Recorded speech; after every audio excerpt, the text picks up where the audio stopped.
The phone buzzed against the marble countertop like an angry wasp, and that's when my perfectly ordered world started crashing down.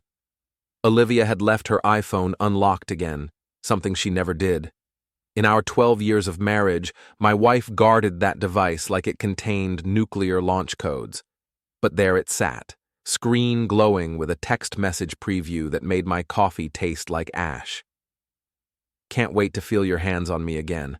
Last night was incredible. G.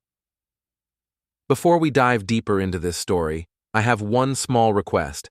Please subscribe, drop a like, comment, and hit that hype button to boost this channel so more people can discover these incredible Reddit stories.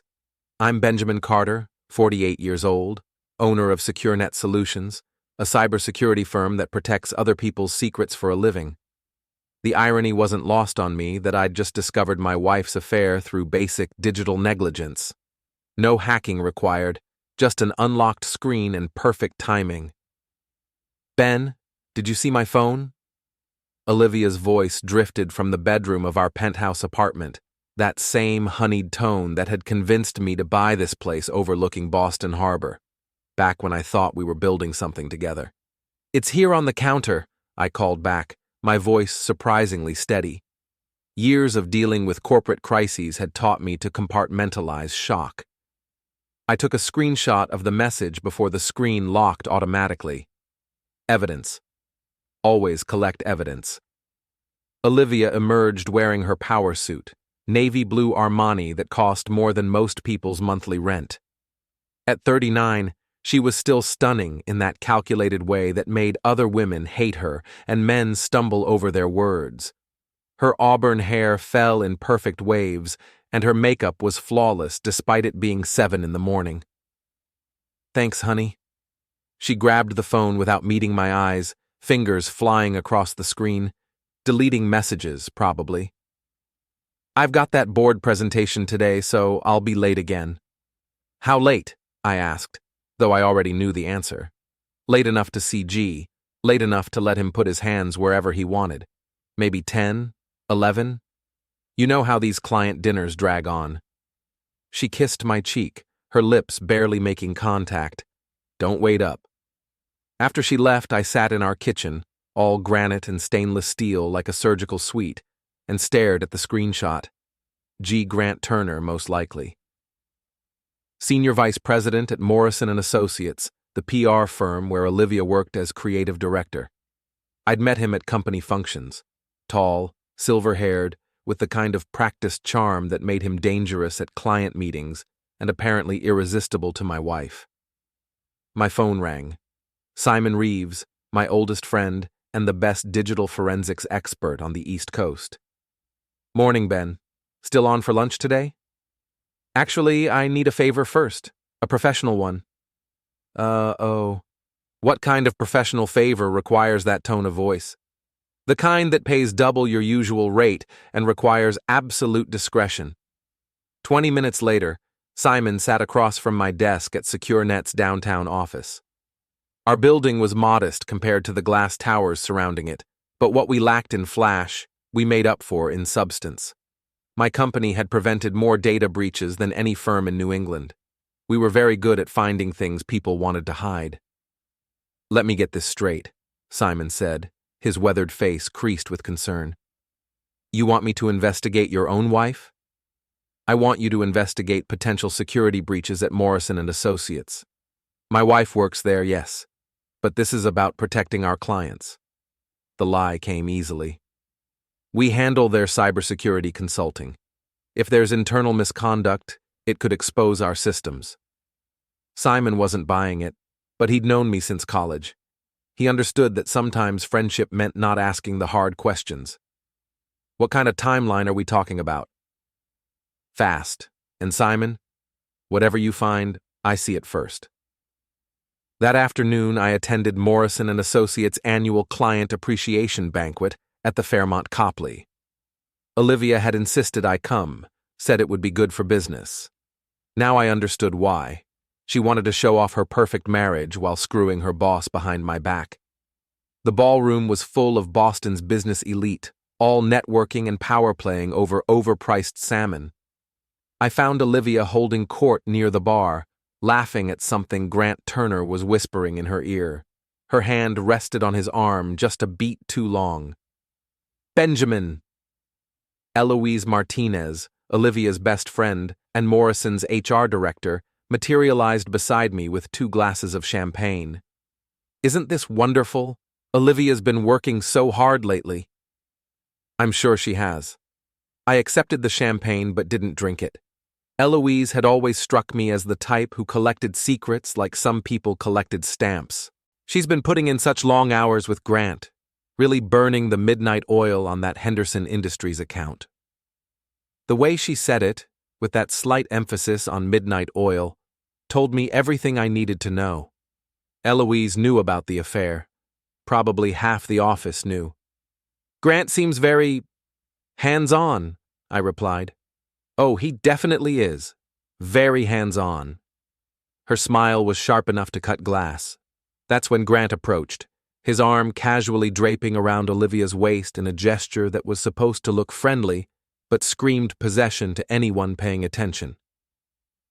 Benjamin, good to see you, Grant said, extending his hand. His grip was firm, confident. Olivia's been telling me about your little computer company. Little computer company. The dismissive tone made my jaw clench. SecureNet had 23 employees and 8-figure annual revenue. We weren't little anything. It keeps me busy, I said, though apparently not busy enough to notice what's happening right under my nose. Grant's smile faltered slightly. Olivia's hand tightened on her champagne flute. What do you mean? She asked, voice carefully neutral. Oh, just that I should pay more attention to my wife's career. She's obviously very appreciated here. The moment stretched taut between us. Grant recovered first, that practiced charm sliding back into place. Olivia's one of our most valuable assets. We'd be lost without her. His eyes met mine directly. I can't imagine what a woman like her sees in someone so ordinary. The word hit like a slap. Ordinary. In front of a room full of people who mattered to Olivia's career, Grant had just called me ordinary. And Olivia, my wife of 12 years, laughed. Not a nervous laugh or a defensive one, a genuine laugh that said she agreed completely. You'll find out soon enough, Grant, I said quietly, setting down my untouched champagne. And when you do, I think you'll find there's nothing ordinary about it. I left the ballroom without looking back, but I could feel their eyes following me. Let them think I was the jealous husband making empty threats. They had no idea what kind of resources I had at my disposal, or how creative I could get when someone hurt the people I loved, even when those people didn't love me back. The next morning, Simon called with preliminary results. Ben, you need to see this. Can you meet me at the office? His tone made my stomach drop. How bad? Bad enough that we're having this conversation in person. Simon spread the printouts across my conference table like a coroner laying out evidence from a crime scene. Financial records, email logs, encrypted file transfers, all painted a picture I didn't want to see but couldn't look away from. It started about 8 months ago, Simon explained, his finger tracing transaction dates. Small amounts at first, 500 here, 1,000 there, all flowing from a shell company called Turner Consulting to an account registered under Olivia's maiden name. Turner Consulting. Grant wasn't even trying to be subtle. What kind of amounts are we talking about total? 47,000 over 8 months. But Ben, that's not the worst part. He slid another document across the table. They've been selling client information, PR strategies, merger plans, executive communications. Your wife has been feeding Grant confidential data from every major account at Morrison & Associates. I stared at the evidence, my hands surprisingly steady. Olivia wasn't just cheating on me. She was destroying her own career for a man who saw her as nothing more than a useful asset with benefits. There's more, Simon continued. Grant's been using this information to make stock trades through a brokerage account in the Cayman Islands. He's made over $200,000 in the past 6 months alone. That's securities fraud. Among other things, yes. But Ben, if this comes out, Olivia goes down with him. She's not some innocent victim here. She's been actively participating in corporate espionage. I leaned back in my chair, processing the implications. My wife was a criminal. A very stupid criminal who'd fallen for the oldest con in the book. A charming man who promised her the world while using her for his own gain. I need more, I said finally. Photos, recordings, something that proves the personal relationship alongside the financial crimes. Ben, maybe you should just file for divorce and walk away. This is getting complicated. Complicated is my specialty, Simon. Just get me what I need. That evening, I followed them. It wasn't difficult. Olivia had texted that she'd be working late on the Henderson account, and Grant's Mercedes was parked outside Meridian, an upscale rooftop bar downtown. I found a spot across the street with a clear view of their table through the floor-to-ceiling windows. They weren't discussing business. Grant's hand covered hers across the small cocktail table, and when he leaned in to whisper something, she tilted her head back and laughed with genuine delight. It was the same laugh she used to save for me back when I could still make her happy. I took photos with a telephoto lens, capturing their intimate gestures and lingering touches. When they left together, I followed at a distance, watching as Grant's Mercedes pulled into the parking garage of his luxury condo building. They didn't come out for 3 hours. The next morning, I left a small gift on Grant's windshield, one of my business cards with "I see you" written on the back in red ink. Let him wonder how much I knew and what I planned to do about it. Olivia came home after midnight, sliding into bed beside me like nothing had happened. "How was the Henderson meeting?" I asked in the darkness. "Productive. We made some real breakthroughs." Her voice was steady, practiced. She'd been lying to me for months. "I'm sure you did. Grant seems like the kind of man who knows how to get what he wants." She went very still beside me. "What's that supposed to mean?" "Nothing. Just that he strikes me as ambitious, the type who'd do whatever it takes to succeed." "You don't know him at all, Ben." "Maybe not, but I'm learning." The confrontation came 3 days later. I'd prepared carefully, printing out bank records and email logs, organizing everything into a neat folder that I left on our kitchen counter where Olivia would see it when she got home. She walked in at 7:30, designer heels clicking against the hardwood floor, and stopped when she saw the folder. "What's this?" "Evidence," I said simply. "Sit down, Olivia. We need to talk." She opened the folder with trembling fingers, her face going pale as she recognized the implications of what she was seeing. "Ben, I can explain." "Can you? Because from where I'm sitting, it looks like you've been selling confidential client information to your boyfriend so he can make illegal stock trades. That's not a misunderstanding, Olivia. That's federal crime territory." "It's not like that." She slammed the folder shut. "Grant said it was just market research. He never told me he was trading on the information." "So you admit you gave him the information?" We were collaborating on client strategies. It's not unusual for senior executives to share insights. Senior executives don't usually share insights while naked in each other's beds. The words hung in the air between us like a blade. Olivia's carefully constructed facade finally cracked. "How long have you known?" "Long enough. The question is, what are we going to do about it?" She stood up abruptly, pacing to the window that overlooked the harbor. "What do you want, Ben? Money? A bigger divorce settlement? Just tell me what it'll take to make this go away." "Make this go away?" I couldn't keep the disbelief out of my voice. "Olivia, you've committed multiple felonies. The SEC could put you in prison for 10 years.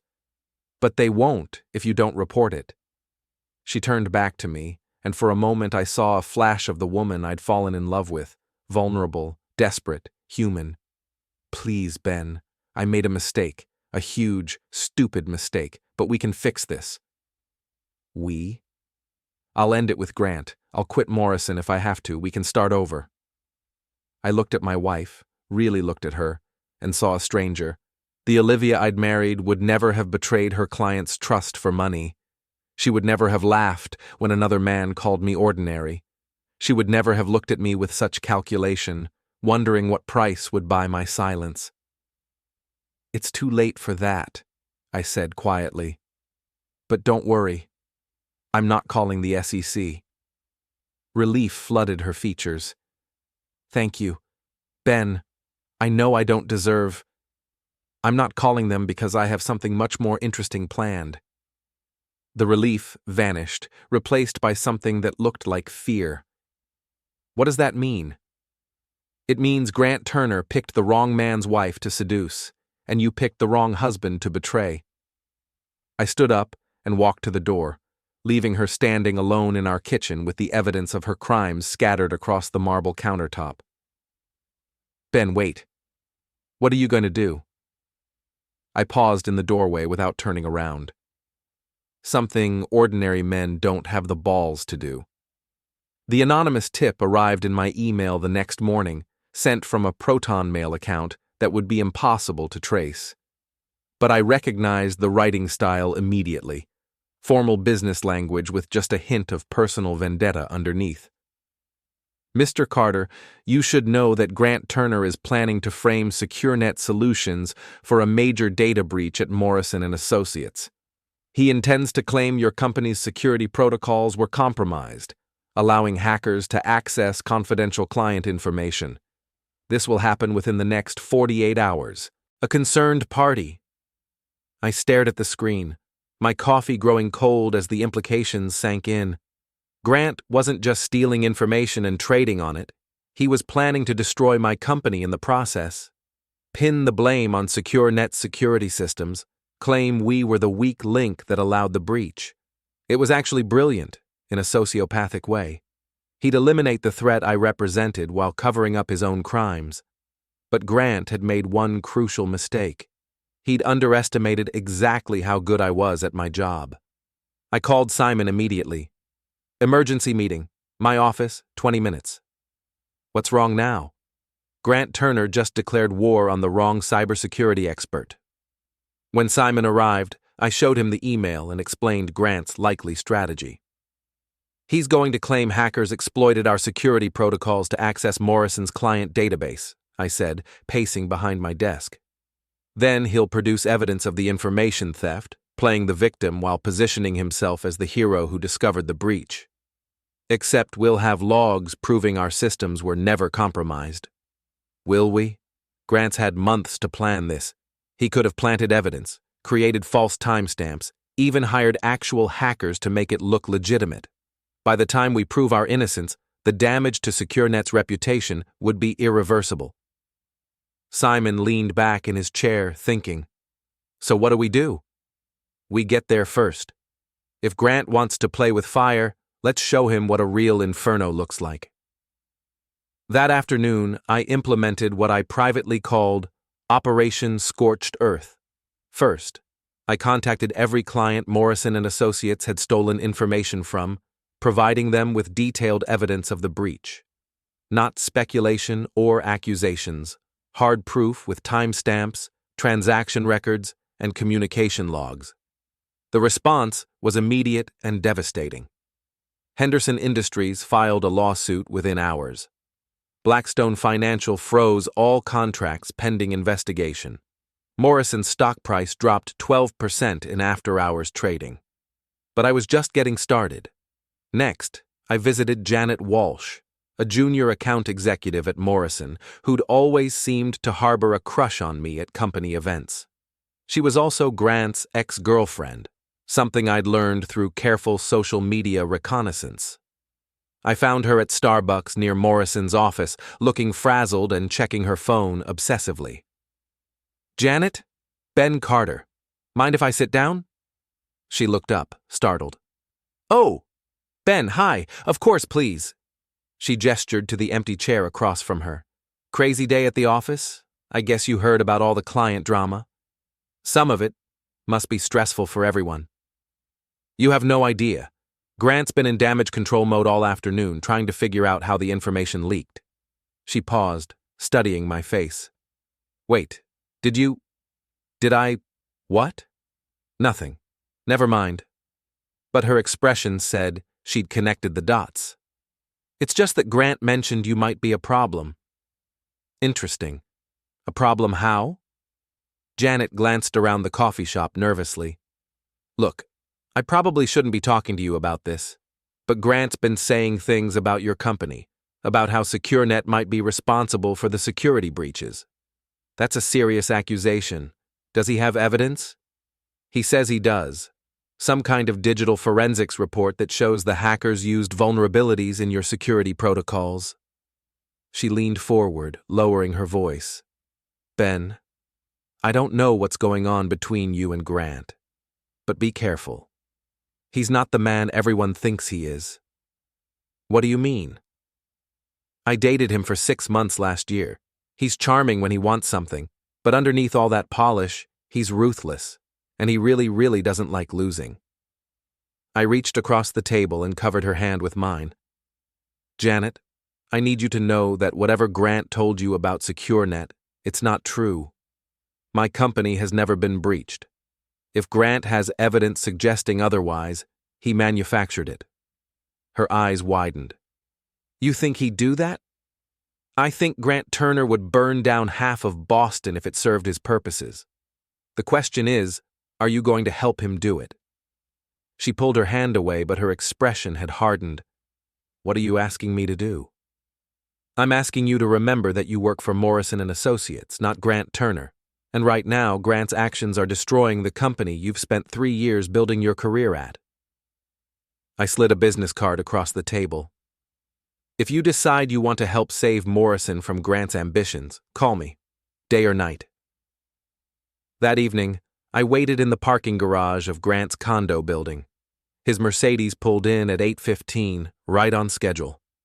I'd been tracking his movements for days. The man was nothing if not predictable. He got out of his car and started walking toward the elevator, briefcase in hand, probably full of fabricated evidence against my company. I stepped out from behind a concrete pillar. Working late, Grant? He spun around, his hand instinctively moving to his chest. Jesus Christ, Ben. You scared the hell out of me. Did I? Sorry about that. I just wanted to have a little chat about your plans for SecureNet. His face went carefully neutral. I don't know what you're talking about. Sure you do. The manufactured evidence, the false breach reports, the plan to frame my company for your crimes. It's actually pretty clever, in a completely psychotic way. Grant straightened, some of his confidence returning. You're paranoid, Ben, and you're trespassing. I could call security. You could, but then you'd miss the chance to hear my counteroffer. Counteroffer? I pulled out my phone and showed him a screenshot of wire transfer records. $47,000 from Turner Consulting to an account registered under Olivia's maiden name, plus another $200,000 in illegal stock trades. The SEC tends to take a dim view of securities fraud, Grant, especially when it involves corporate espionage. The color drained from his face. You can't prove any of that. Actually, I can. Bank records, email logs, trading histories, even photos of you and my wife at that rooftop bar last week. I've got enough evidence to put you away for 15 years. Grant's jaw clenched. What do you want? I want you to disappear, resign from Morrison, end whatever this thing is with Olivia, and get out of Boston. Do that, and your secret stays safe. And if I don't? I stepped closer, close enough that he had to look up to meet my eyes. Then I'll destroy you so completely that your own mother won't return your phone calls. I'll make sure every person in your professional network knows exactly what kind of man you really are. And Grant, I'm very good at my job. For a moment, I thought he might actually back down. Then his expression shifted, and I saw something cold and calculating slide into place behind his eyes. You know what your problem is, Ben? You think this is some kind of game with rules. But there are no rules when everything's at stake. He smiled, and it was genuinely unsettling. Olivia chose me, not because I'm richer or more handsome or more successful, though I am all of those things.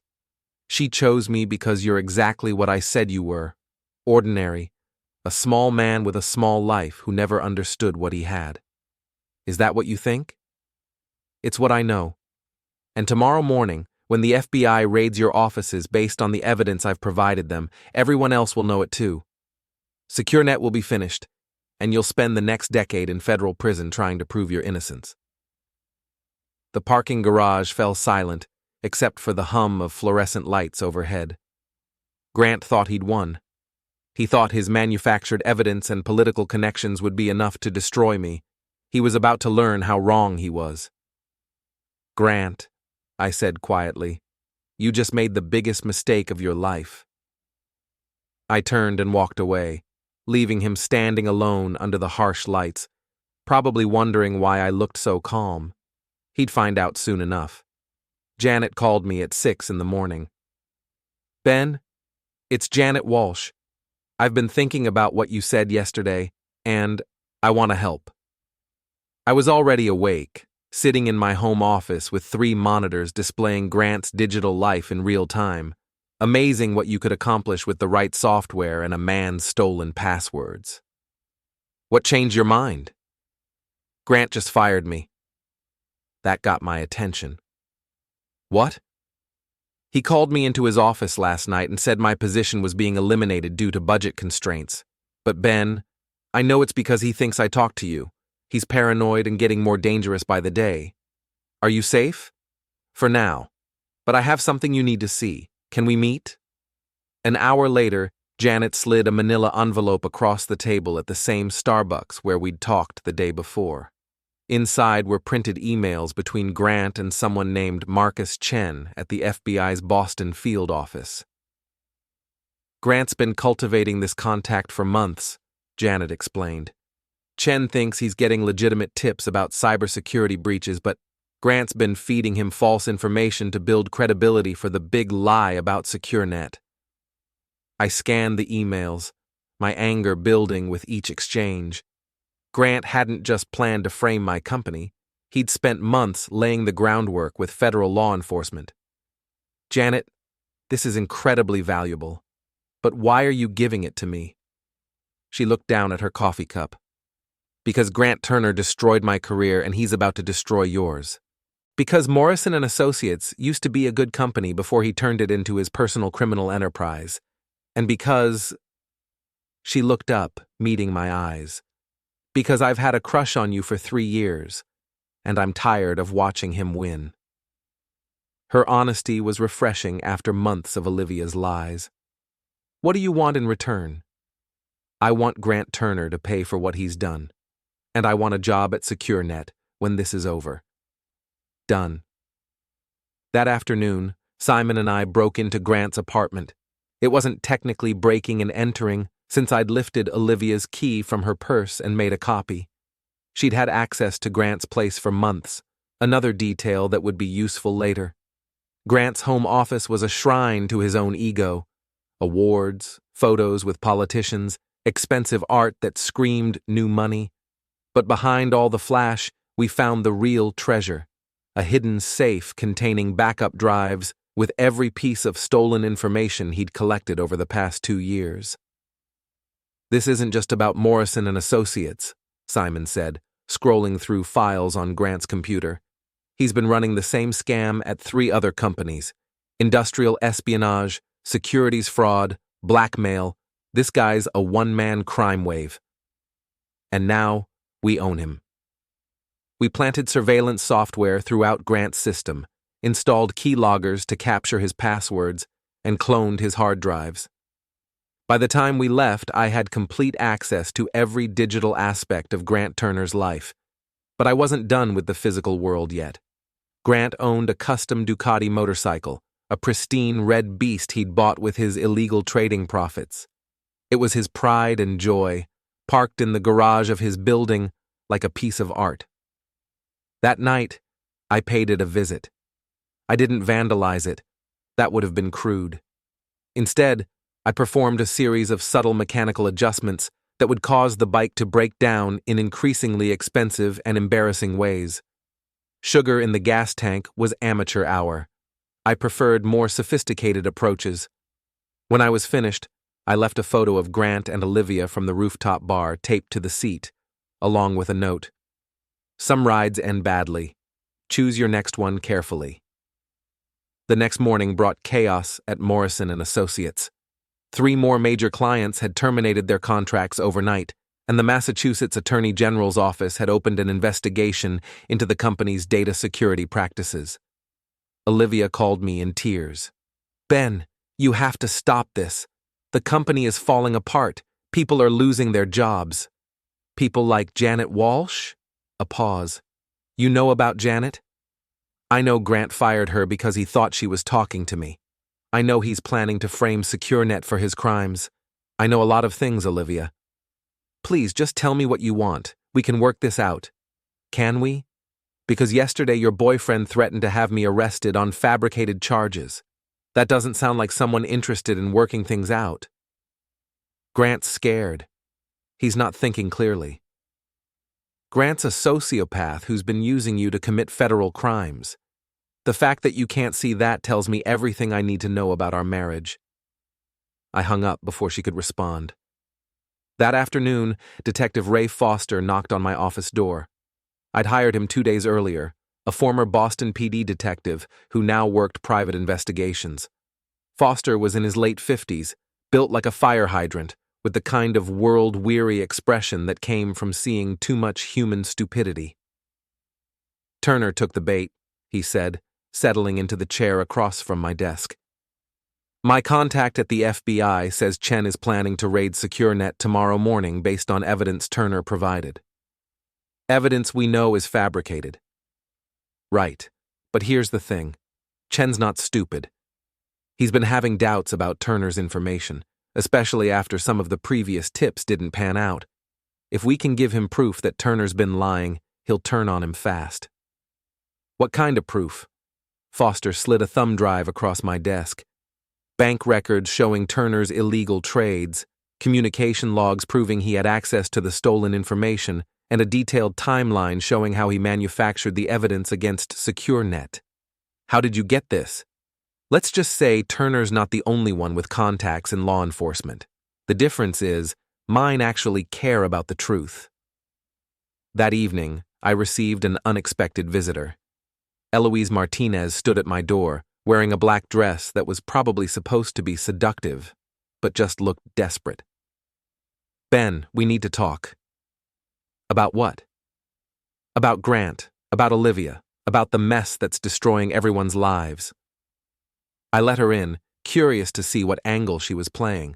Eloise had always been a schemer, but she was also smart enough to know when to abandon a sinking ship. "Grant's finished," she said, without preamble.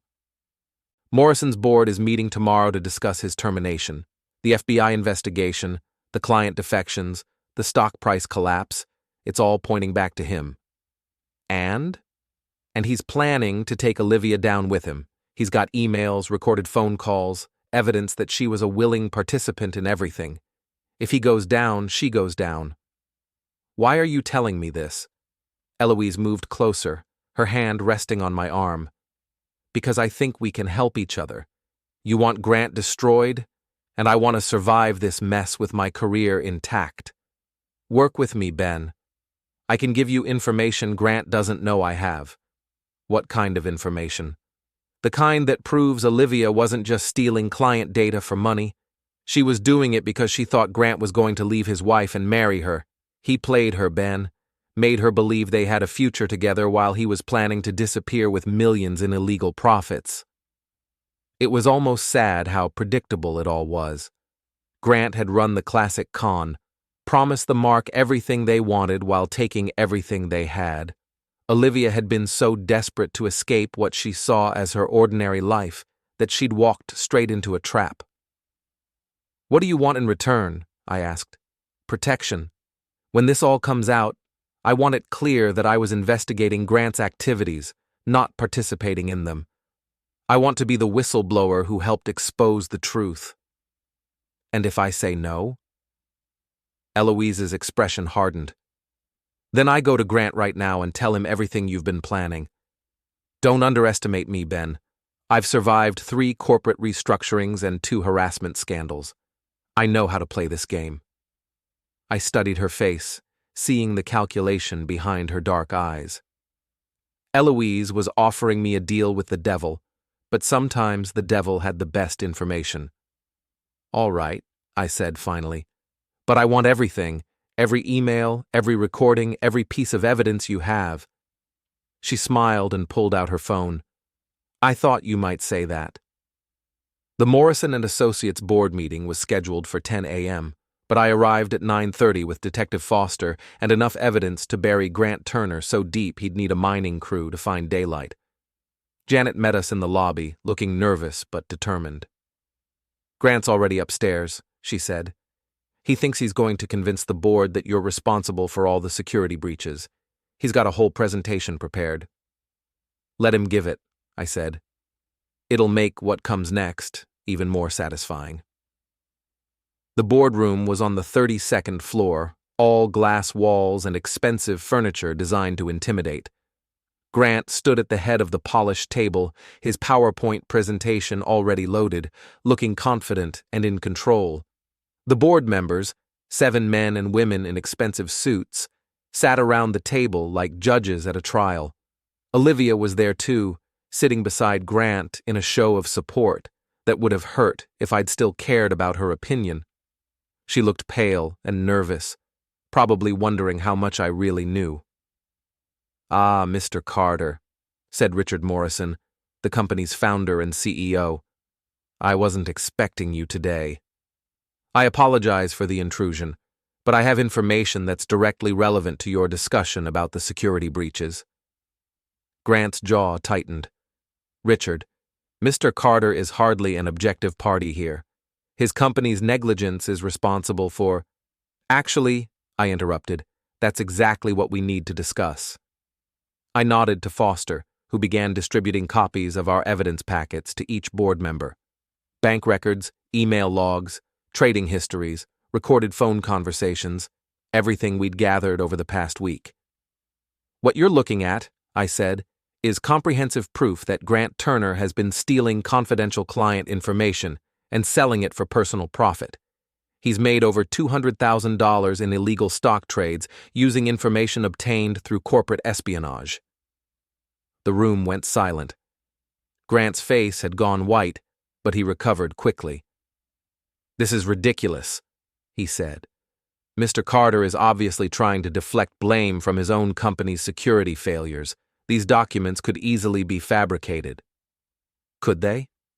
I pulled out my phone and played an audio recording. Grant's voice filled the room, crystal clear. The beauty of this setup is that Carter will never see it coming. By the time the FBI raids his offices, we'll be long gone with enough money to disappear permanently, and if anyone asks questions, we'll just say we were investigating the security breach, not causing it. The voice on the recording wasn't Grant's alone.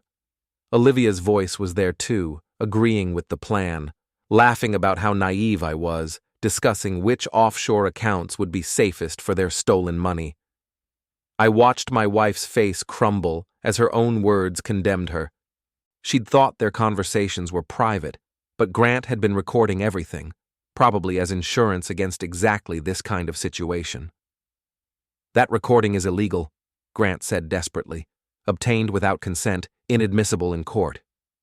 Maybe, said Detective Foster, standing up, but it's not inadmissible in a board meeting, and it's definitely not inadmissible when the FBI reviews your case.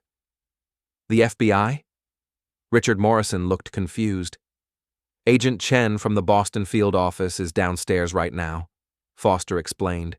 He's been investigating Mr. Turner's activities based on information we provided.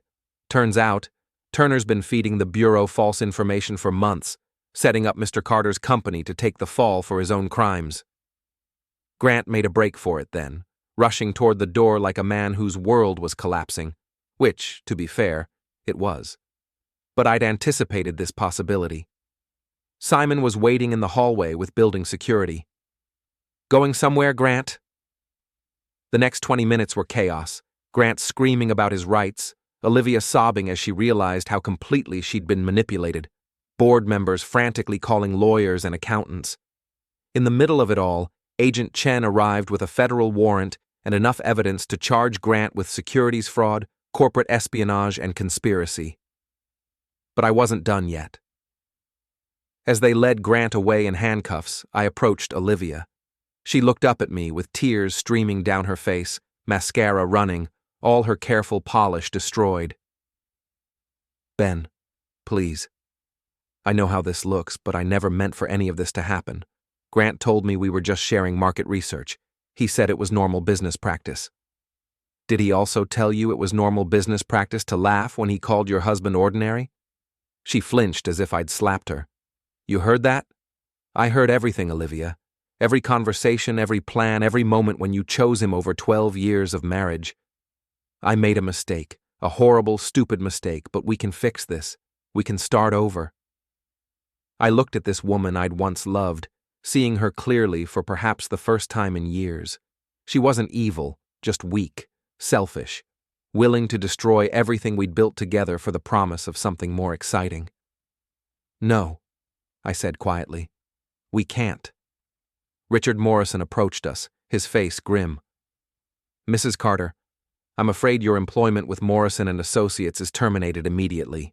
Security will escort you out. Richard, please. Olivia begged. I was manipulated. I was a victim in all this.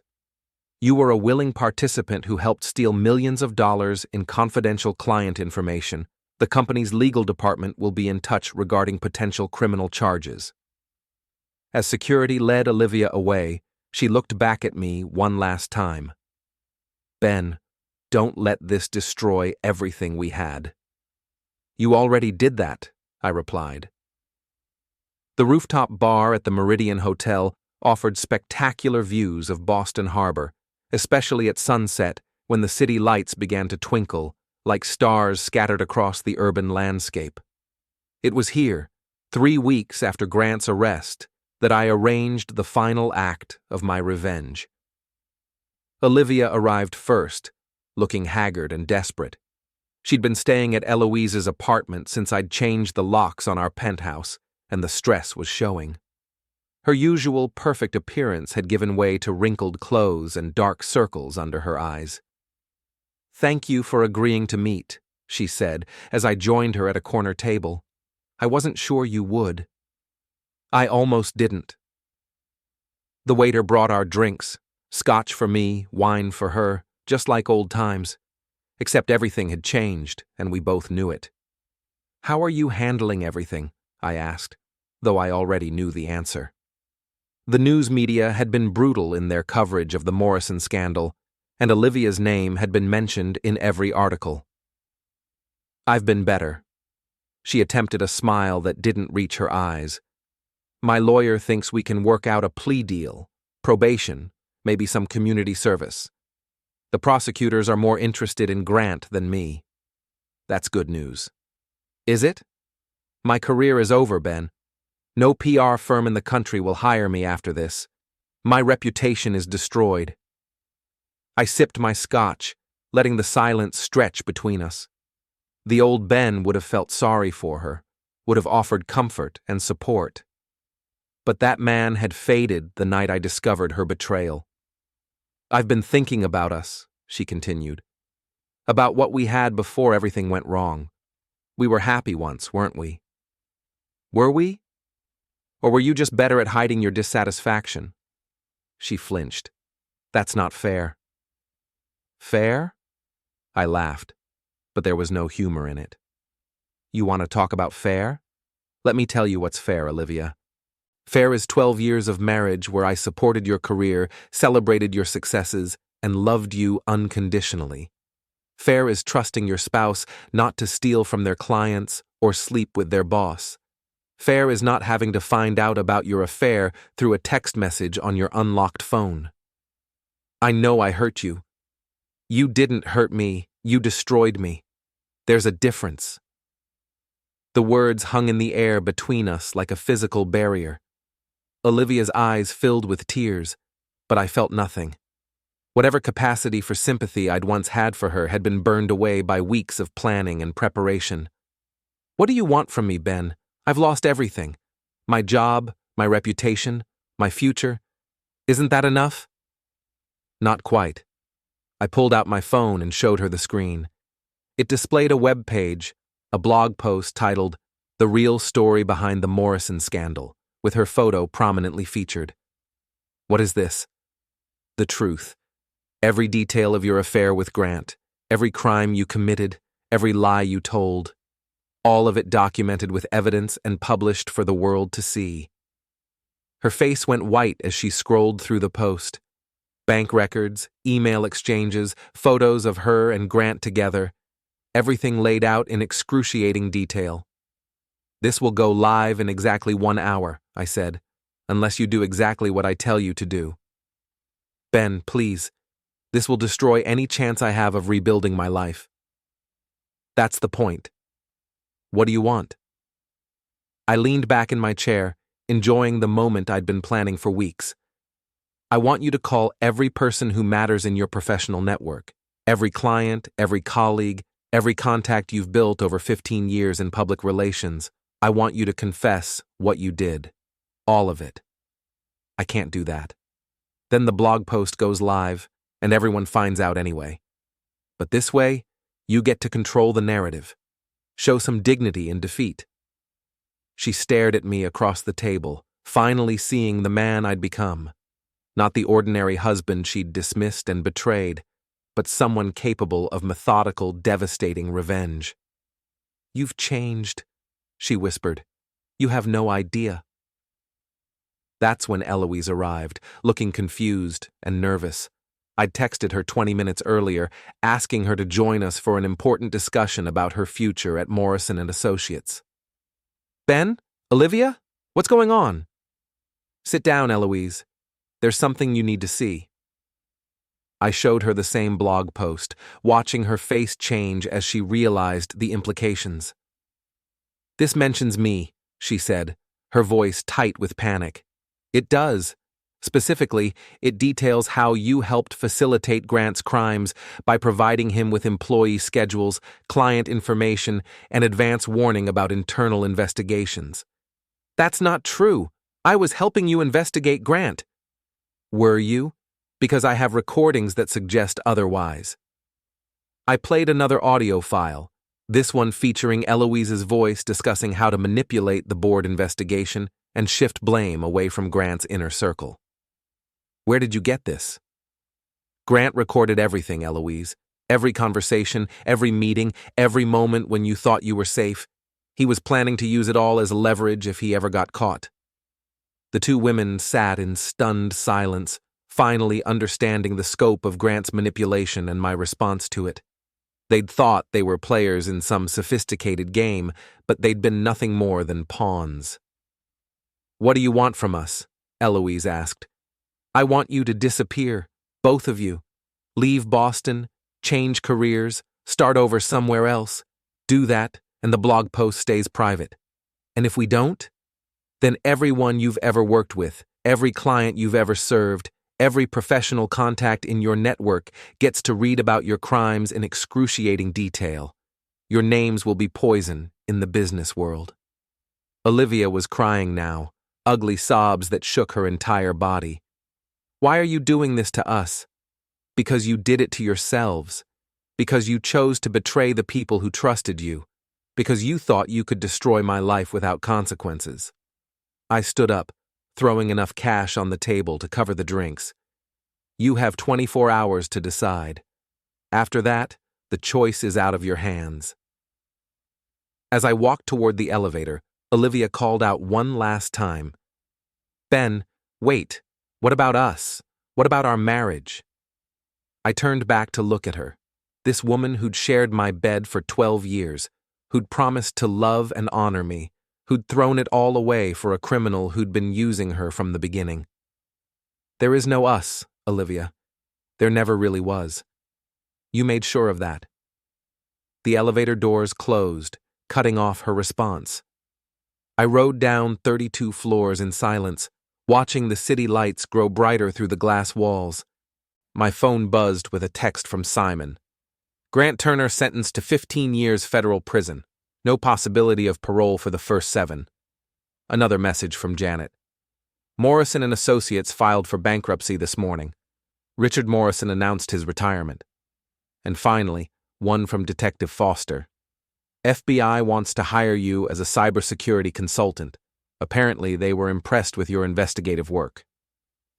I walked out of the Meridian Hotel into the cool Boston night, breathing in the salt air from the harbor. Somewhere above me, 2 women were learning that actions have consequences, that ordinary men can become extraordinary when pushed too far. My phone rang. Olivia's number. I let it go to voicemail. Whatever she had to say, I'd already heard enough. The password to my old life had been changed, access denied to everyone who'd tried to destroy it. Game over.